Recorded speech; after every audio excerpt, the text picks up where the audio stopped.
సాయంకాల సమయంన సంధ్యాదీపారాధనతో వచ్చును తల్లి వరలక్ష్మి, వచ్చును తల్లి వరలక్ష్మి.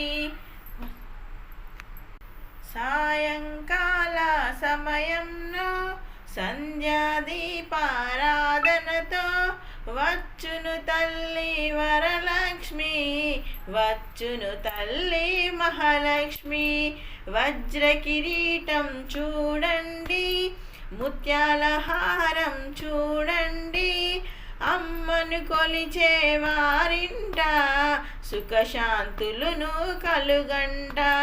సాయంకాల సమయమున సంధ్యాదీపారాధనతో వచ్చును తల్లి వరలక్ష్మి.